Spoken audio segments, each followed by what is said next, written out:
다윗이 오베데돔에서 있었던 언약궤, 그때 거기에 두고 왔던 언약궤를 가지고 돌아와요.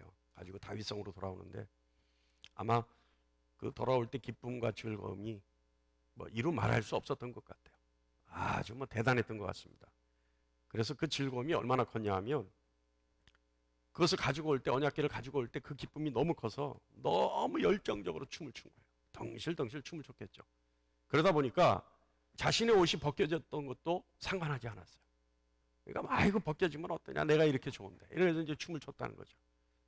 근데 그 모습을 본 다윗의 아내 미갈은 사울의 딸이죠. 이 미갈이 뭐라고 다윗에게 하냐면 영화로운 왕의 위신과 체면을 버리고 천한 종들 앞에서 이 추한 꼴이 뭐냐라고 이제 핀잔을 하는 거예요. 그러니까 영화로운 왕이 이스라엘의 왕이지 않습니까? 이스라엘 누구예요? 하나님의 백성이에요. 하나님의 백성 이스라엘의 왕이, 그 영화로운 왕이 계집종들 앞에서, 많은 천한 종들 앞에서 이 추한 꼴을 보이는 게 이게 도대체 뭐예요? 당신 뭐 하는 사람이요? 이랬겠죠. 그랬더니 다윗이 뭐라고 하냐면 하나님이 모든 사람 중에서 자신을 택하셨기 때문에 내가 왕이 될 수 있었다고 고백합니다. 이게 무슨 말이냐면 내가 이스라엘의 영화로운 왕이 된 것은 내 능력과 내 힘이 아니라 하나님이 이스라엘 중에 나를 택하셨기 때문에 내가 왕이 된 거지 내 자체가 영화로울 수 있는 사람이 아니다, 이 뜻이에요. 다윗이. 그리고 내가 이렇게 즐겁게 춤을 추는 것은 미갈에게는 추하게 보일 수 있을지 몰라도 하나님은 절대 그렇게 보지 않으실 거다. 그것은 자신의 믿음이다, 이렇게 얘기하는 거예요. 그리고 오히려 지금보다 더 내가 천하고 천해진다, 그렇게 보인다 하더라도 하나님을 기쁘게 하고 즐거워할 수만 있다면 나는 더 할 수도 있다. 다윗의 고백을 잘 들어봐야 돼요. 이 놀라운 고백입니다. 그러면서 자신의 믿음으로 볼 때 자신의 진심을 아시는 하나님은 사람들 앞에서 오히려 자신을 더 높여주면 높여졌지 절대 천하게 만들거나 천하게 보이지 않게 하실 거다. 이것이 나의 믿음이다 라고 고백합니다. 대단한 고백 아닙니까? 예? 이스라엘의 왕이에요. 이때 이스라엘 왕, 더군다나 다윗과 같은 절대 권력의 왕이에요. 절대 권력의 왕. 예? 다윗에게 충성하는 사람이 몇 명이나 됐어요. 엄청나죠. 그런 다윗이에요. 그런 다윗인데도 불구하고 다윗의 이 고백. 21절에 보면 다윗의 고백에 의하면 하나님은 다윗을 이스라엘의 주권자로 삼으셨다. 하나님의 백성 이스라엘의 주권자로 삼으셨다. 이건 무슨 얘기냐면 아까도 얘기했죠. 하나님이 그를 선택하셨다. 자, 우리 한번 생각해 보죠. 하나님이 그를 선택하셨어요. 이스라엘, 다시 말하면 하나님의 백성의 주권자로 선택하셨어요. 주권자로 선택하셨어요. 자, 그렇다면 우리 한번 생각해 보죠. 다윗은 하나님이 무엇을 보셨길래 하나님의 마음이 움직여져서 다윗이 이스라엘의 주권자가 될 수 있었느냐. 다시 말하면 하나님은 다윗의 어떤 면이 예뻐서 이스라엘을 다윗에게 맡기셨나. 뭐가 있을까요? 다윗에게는. 여러분, 우리 알다시피 다윗은요, 뭐 그렇게 또 대단한 사람은 아닙니다. 예? 우리가 뭐 대표적인 다윗의 죄들이 있죠. 다윗의 죄는요, 스스로가 생각하기에 그 죄책감에 눌려서 침상을 적실 정도로 다윗은 죄를 지은 사람이에요. 그런데 반면에 그러니까 죄를 논하자면 죄 때문이라면 다윗은 죽어 마땅한 거예요. 그런데 반면에 어떤 다른 면이 하나님 눈에 쏙 들게 했기 때문에 다윗은 우리가 자꾸 얘기하지만 하나님의 백성 이스라엘의 주권자로 하나님으로부터 선택받았다는 거예요. 그러면 도대체 뭐냐? 죄는 알겠는데, 죄는 그런 거 알겠는데, 그럼 다윗이 하나님 앞에 이쁨 받을 수밖에 없었던 그 요인들은 도대체 뭐가 있을까? 우리 한번 알아보죠. 뭐 우리가 다윗 하면 대표적인 거 있지 않습니까? 우리가 가장 잘 아는 거 뭐예요? 사울의 목숨을 2번 거둘 수 있었어요. 그런데 하나님 앞에 자신의 존재를 깨닫고 하나님이 기름 부음 받은 자를 내가 위할 수 없다. 그런 마음으로 사울을 해하지 않습니다. 이 뜻은 뭐냐면 하나님 앞에서는 자신의 판단, 그 존재의 가치도 아무것도 아니다 라고 하는 다윗의 중심이었어요. 우리 잘 알지 않습니까? 그리고요, 다윗은 오늘 본문 말씀처럼 다윗의 고백에 의하면 다윗은요, 하나님 앞에서 자신은 이스라엘의 주권자가 아니라 천하고 천한 존재다. 나는 하나님 앞에서는 보잘것없는 존재다. 그러나 하나님이 나를 택하셨기에 내가 주권자가 될 수 있는 거다. 여러분, 이거 놀라운 겁니다. 그리고 시편 22편에 보면요, 다윗은 자신을 뭐라고 얘기하냐면 나는 벌레요, 사람이 아니다. 하나님 앞에서 나는 벌레요, 사람이 아니다. 그와 같은 존재다, 나는. 여러분, 다윗의 이런 마음, 그러니까 하나님 앞에서는 자신은 정말 하나님이 나에게 선택하시거나 나에게 복 주시거나 나에게 은혜 주시거나 하나님이 나를 택하지 않으셨으면 나는 아무것도 아닌 존재요. 나는 그저 벌레만도 못한 존재요. 나는 어디에도 쓸모없는 그런 비천한 존재다 라고 하는 고백, 이 고백을 할 수 있는 그 마음을 성경에는 뭐라고 표현하는지 아십니까? 그 마음을 성경에는요, 심령이 가난한 자라고 규정합니다. 우리가 심령이 가난한 자, 이들은 무엇을 가져요? 다 같이 시작. 심령이 가난한 자는 복이 있냐니 천국이 그들의 것이며. 심령이 가난한 자는 천국이 그들의 것이에요. 천국이 그들의 것. 그런데요, 여러분 잘 보면 다윗의 경우만 하더라도 심령이 가난한 자인데 천국을 소유했는데 천국만 소유했습니까? 그러니까 다윗이 죽고 나서 하늘 가서 복 받았나요? 우리 천국을 소유한다면 흔히 그렇게 생각하는 거 아니에요? 천국이라 그러면 하나님의 나라, 하늘에 있는 나라, 이것을 생각하잖아요. 그런데 다윗의 경우를 보면 그게 아니에요. 다윗은 심령이 가난했는데 천국만 소유한 것이 아니라 살아있을 때도 이미 하나님의 자녀로서 하나님의 자녀인 백성인 이스라엘의 주권자로서 선택받고 이 생을 살면서도 하나님과의 관계 속에서 수많은 유익을 누리고 살았어요. 그죠? 우리 알지 않습니까? 다윗이 가장 큰 유익을 누린 게 뭐예요? 하나님과 관계 속에서 유익을 누린 게 뭐예요? 저는요, 다윗 하면 다른 거 없어요. 기도하는 것마다 하나님 들어주셨어요. 다윗은 기도하는 것마다 하나님 들어주셨어요. 솔로몬이라는 아들을 낳았지만 솔로몬이 예루살렘에 하나님의 성전을 건축했지만 사실은요, 그것은 건축은 솔로몬이 했지만 건축을 할 수 있는 모든 자재와 재물과 모든 인력은 다윗이 확보해 놨었어요. 그것을 실행시킨 사람은 솔로몬이지만 그 모든 준비 다윗이 했다 이 말이에요. 그렇다면 다윗이 살아생전에 얼마만큼 물질의 복을 받았겠습니까? 이것을 생각해 보면 심령이 가난한 자가 천국을 소유하는데 그 천국은 죽어서의 천국이지만 사실은 살아서도 천국을 누렸다는 거예요. 할렐루야! 할렐루야! 예. 오늘 말씀은요, 천국이 심령이 가난한 것이 무엇인지, 성경에서는 어떤 자가 심령이 가난한 자인지를 오늘 말씀을 여러분과 함께 나누고자 합니다. 그런데 오늘 말씀은 사실은요, 성경 구절만 가지고도 수없이 나왔어요. 그래가지고 그것만 그냥 읽으려고 그랬어. 성경 구절만 쭉 읽어주면, 성구들만 쭉 관련 구절만 읽어줘도 여러분이 이거구나 알 수 있을 것 같은데, 오늘은 그저 그 중에서 대표적인 몇 가지 말씀만을 가지고 저와 여러분이 함께 나누겠습니다. 잘못하면 좀 딱딱할 수도 있고 잘못하면 재미있을 수도 있어요. 잘하면 재미있을 수도 있어요. 그러니까 여러분 잘 들어보시기 바랍니다. 심령이 가난한 자의 고백, 첫 번째 뭐냐? 이사야서 66장 2절 말씀을 보면 다 같이요, 시작. 무릇 마음이 가난하고 심령에 통회하며 내 말을 듣고 떠는 자는 그 사람은 내가 돌보려니와. 자, 마음이 가난하고 심령에 통회하는 자는, 그래서 내 말을 듣고 떠는 자는 내가 그를 돌보겠다. 내가 그를 돌보겠다. 자, 하나님은요, 우리 마음에 통회하는 마음을 가졌을 때 우리에게 자비와 위로를 베푸십니다. 그러니까 하나님이 돌보신다 이거예요. 하나님이 돌보신, 조그마한 어떤 위험 속에서도 절대 빠지지 않게 하나님이 보호하신다.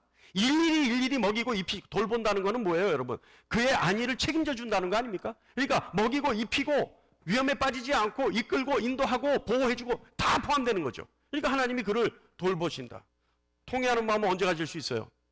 바로 하나님 앞에 돌이킬 수 없는 죄인이라는 사실을 알고 마음을 아파할 때, 이때가 통회하는 마음이에요. 흔히 우리는 언제입니까? 회개라고 하는 거죠. 저는요, 지금 생각해도 가슴 벅차요. 지금 생각해도 어떤 일이 가슴이 벅차냐면, 하나님 앞에 3일 동안 회개했어요. 3일 동안. 3일 동안을 하나님 앞에 회개하고, 하나님이 정말 기가 막히게 다 끝났다, 저에게 정확하게 하나님과의 관계, 그 청산해야 될 모든 죄가 다 고백되어졌다, 하나님이 다 듣고 알았다, 하나님이 다 용서했다 라는 사인으로 정확하게 다 끝났다 저에게 보여주셨을 때, 그때 밀려왔던 여러분 평강과 자유함, 이건 말로 표현할 수가 없습니다.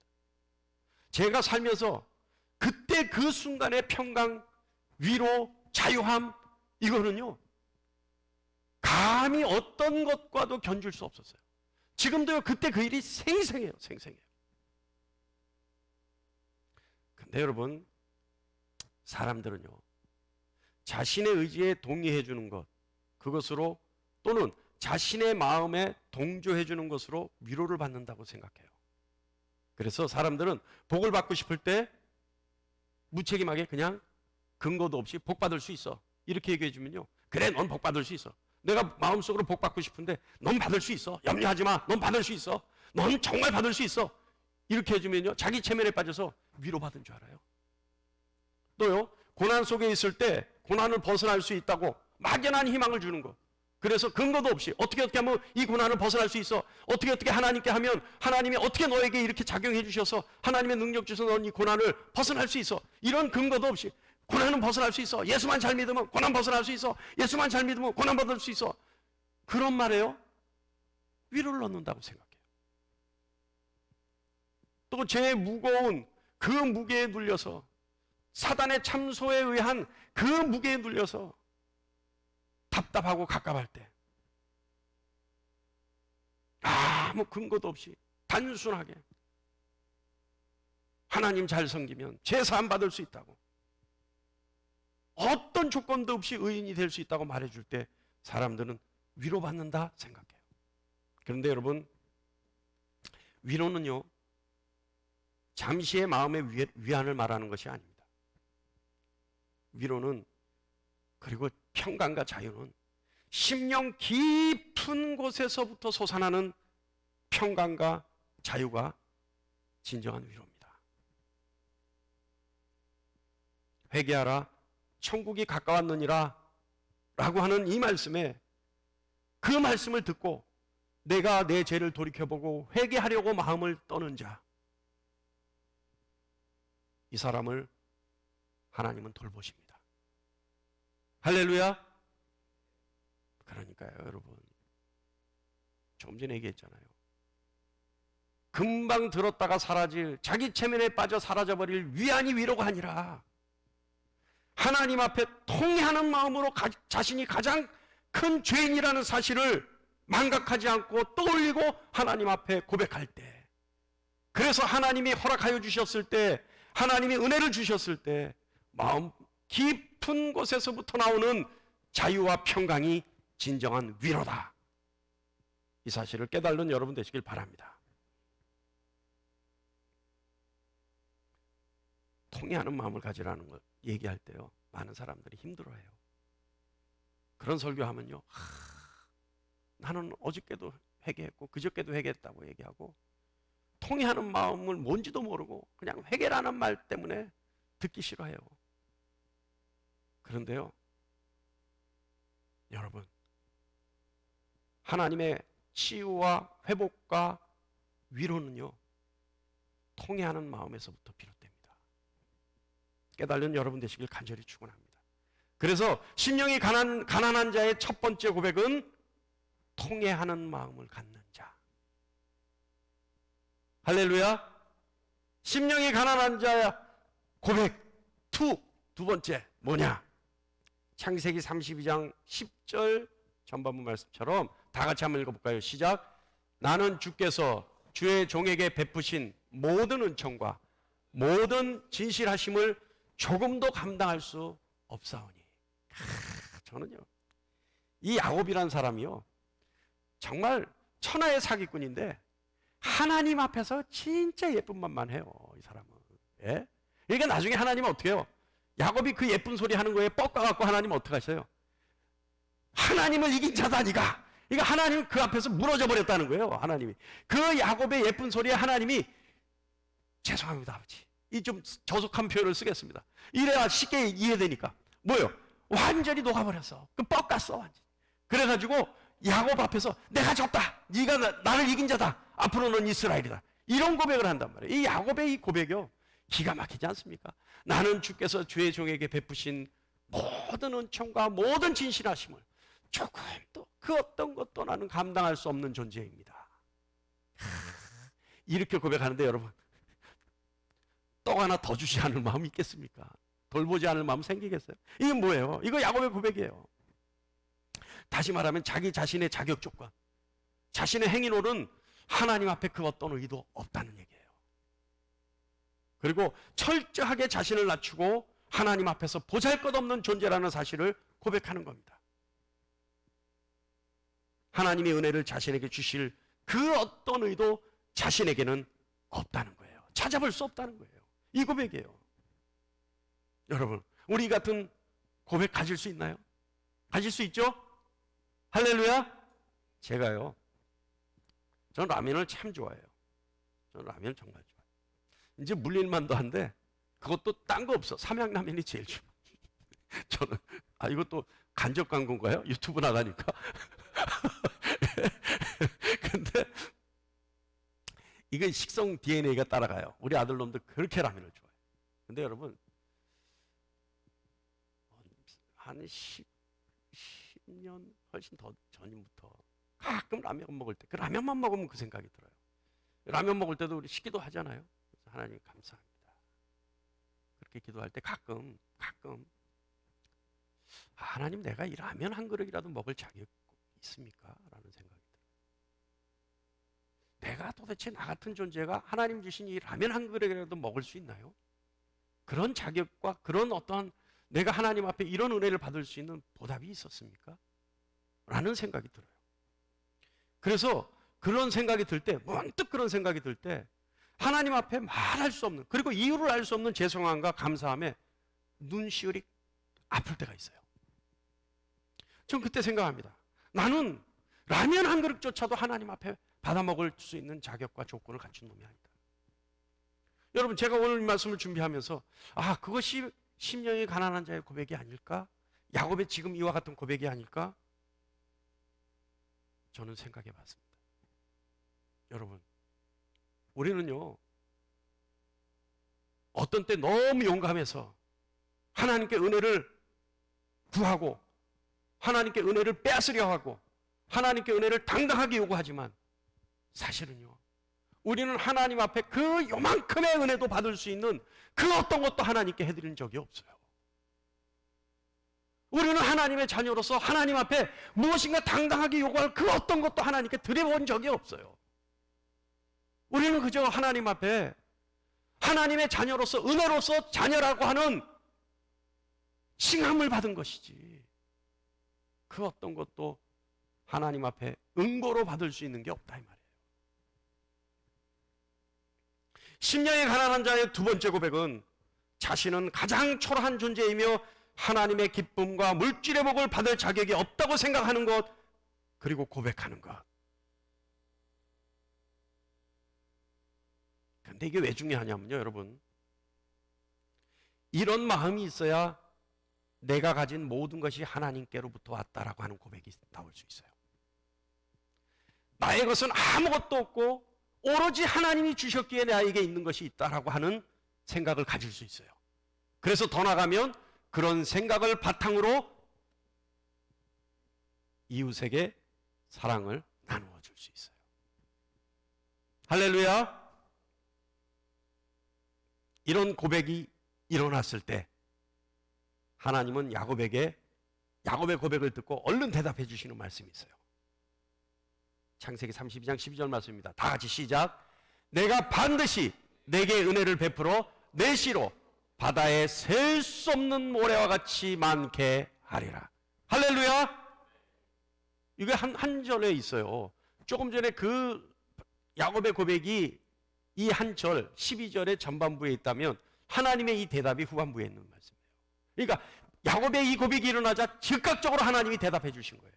아니다는 거예요. 아니다는 거예요. 내가 너에게 은혜를 베풀고 베풀어 너의 은혜가, 너의 물질이, 너의 씨가, 너의 부가, 너의 그냥 다 통틀어서 은혜가 바다에 셀 수 없는 모래와 같이 많게 하리라. 이게 야곱에게 약속하신 하나님의 약속입니다. 할렐루야. 심령이 가난한 자의 고백 세 번째, 사도행전 17장 28절 우리가 다 같이 한번 읽어보겠습니다. 시작. 우리가 그를 힘입어 살며 기동하며 존재하느니라. 할렐루야. 여러분, 이 고백 얼마나 멋진 고백이에요. 우리가 그를 힘입어, 우리가 주님을 힘입어 살며 기동하며 존재하느니라. 여러분, 인간만큼요 자기애에 빠져있는 존재가 없어요. 자기애.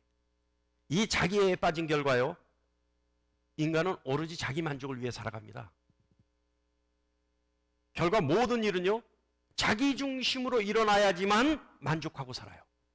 그러니까 자기 만족이 뭐냐면 모든 것이 자기 중심적으로 움직여져야 돼요. 이게 자기애의 결과예요. 그래서 자기애에 빠져있는 사람들은요, 자기가 그 중심에서 조금이라도 벗어났다고 생각하면 그럴 때 무슨 생각이 드냐면 소외감과 박탈감을 느끼며 살아가요. 그래서 그 소외감과 박탈감을 이기지 못하면 결국 어떻게 해요? 우울해지기 시작하는 거예요. 우울해지기. 그래서 우울해지는 것이 어쩌다 우울해지는 것이 아니라 시시때때로 우울하면 그게 뭐예요? 우울증인 거예요. 그게.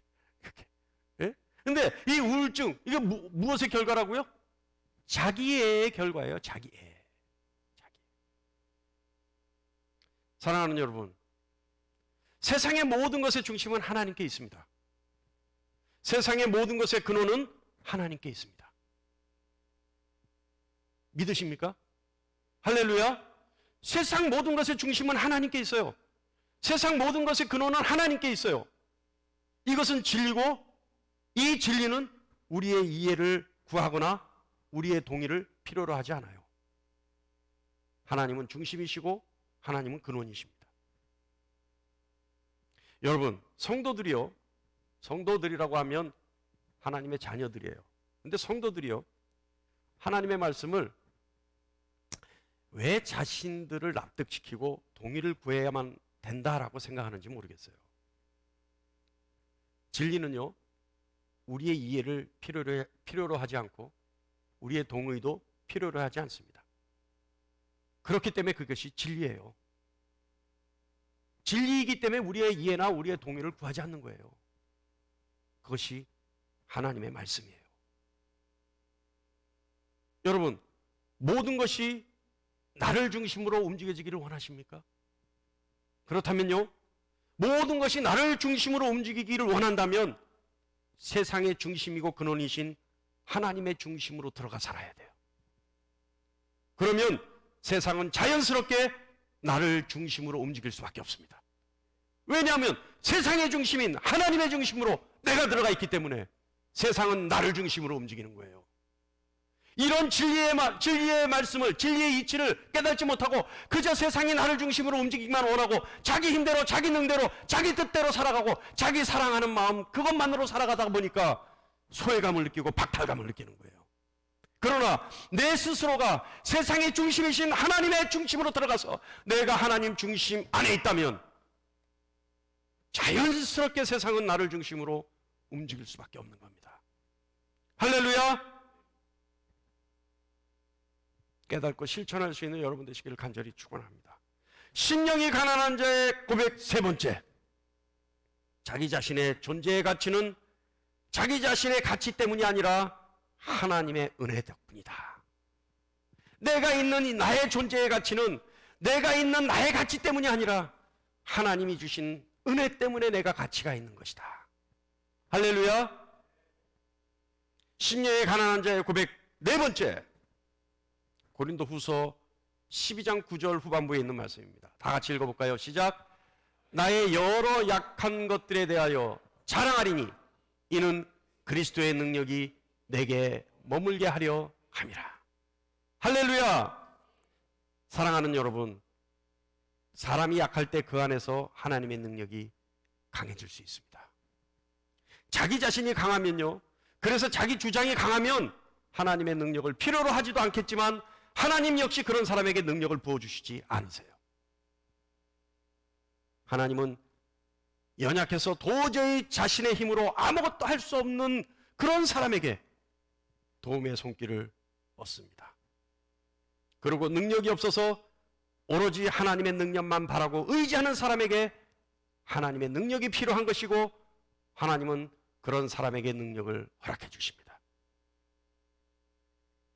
자기 자신의 연약함을 알고 인정하고 하나님의 능력으로 살기를 위해 몸부림칠 때 하나님은 하나님의 능력을 마치 폭포수처럼 우리에게 쏟아주시리라 믿습니다. 할렐루야. 왠지 아세요? 그게 왠지 아세요?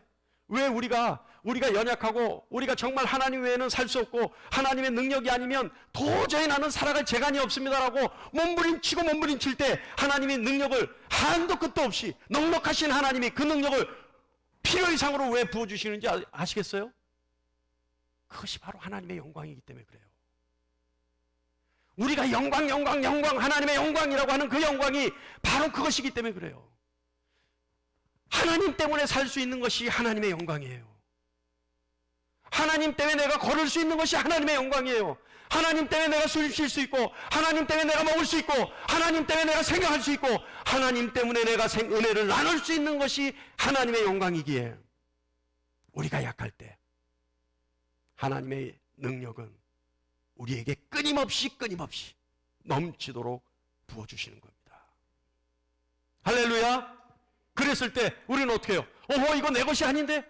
이것이 나의 것이 없었는데? 나는 이런 일 감당할 수가 없었는데 어떻게 됐지? 역시 하나님이 나에게 능력 주시고 지혜 주셨으니까 내가 일어날 수 있는 거고 내가 걸을 수 있는 거고 내가 일을 할 수 있는 거구나. 인정하지 않겠습니까? 하나님의 영광이 그거예요. 그 모습을 바라본 내 주변의 모든 사람들이 너는 정말 하나님의 사람이 맞구나. 하나님이 너에게 허락하시니 이와 같은 일들이 벌어지는구나. 하나님의 영광입니다. 깨달을 수 있는 여러분 되시기를 간절히 축원합니다. 신령이 가난한 자의 고백 네 번째, 나는 약하니 주님의 능력으로만 살 수밖에 없는 존재입니다. 몸부림치며 고백하는 겁니다. 사랑하는 여러분, 갈라디아서 6장 3절 말씀에 만일 누가 아무것도 되지 못하고 된 줄로 생각하면 스스로 속임이라. 다 같이 한번 읽어볼까요? 시작.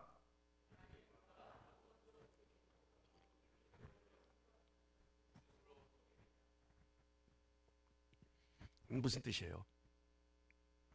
자기 자신이 아무것도 아니면서 마치 무엇인가 된 것처럼 착각하는 사람, 이 사람은요 스스로를 속이고 있는 사람이라는 거예요. 자기 자신은 아무것도 아니면서 자기 스스로가 모든 것을 해결할 수 있고 이룰 수 있다고 생각하는 사람, 이 사람은 스스로에게 속고 있는 사람이라는 뜻이에요. 여러분, 우리 고백합니다. 우리 뭔가 할 수 있습니까? 할 수 없어요. 우리 뭔가 이룰 수 있습니까? 할 수 없어요. 할 수 없습니다. 이거예요. 할렐루야. 그렇기 때문에 우리가 지혜로운 사람이라면 나 자신은 아무것도 아니고 오직 하나님만이 나의 모든 것입니다 라고 생각하는 겁니다.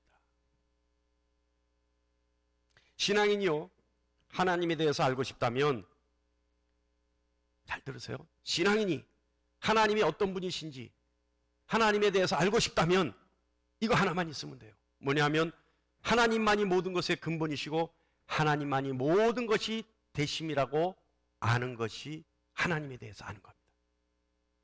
하나님이 모든 것의 근본이시고 하나님만이 모든 것의 되심이라고 하는 사실을 아는 것.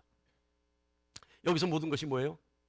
모든 것이라고 하는 것은 시작서부터, 근본서부터, 모든 세상의 주인, 모든 되어진 일의 원천, 그리고 종국에는 심판에 이르기까지 모든 것, 이 모든 것에 하나님이 대심이에요.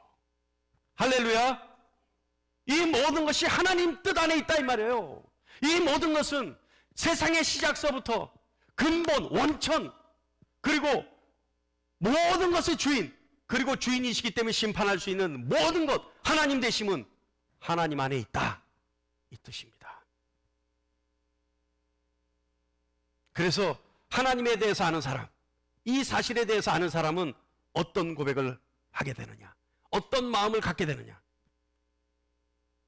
나는 죄인이므로 통회하는 마음을 갖게 되고, 나는 가장 초라한 존재이며 하나님의 기쁨과 물질의 복을 받을 수 없는 어떤 자격도 없는 존재라는 사실을 알게 되고, 자기 자신의 존재의 가치는 오로지 하나님의 은혜가 있기 때문에 비로소 있을 수 있다라고 하는 생각을 갖는 사람이 되고, 자신을 비워 주님의 능력만 구하게 되는 존재가 됩니다. 그래서 하나님에 대해서 아는 사람은 창세기 1장 1절 태초에 하나님이 천지를 창조하시니라, 이 말씀을 진정으로 아멘하는 사람이 됩니다. 그래서 이 말씀을 아멘했을 때 창세기 1장 2절부터 읽을 수 있는 자격이 주어지는 겁니다.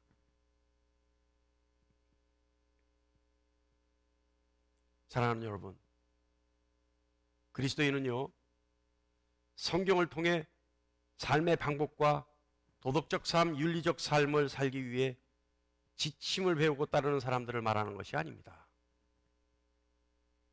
그리스도인은 하나님 앞에 낮아지고 낮아져서 벌레 같은 존재라는 사실을 스스로가 깨닫고 오로지 하나님의 은혜를 구하고 하나님을 섬기는 것을 배우고 마음으로 실천하는 사람들이 그리스도인입니다.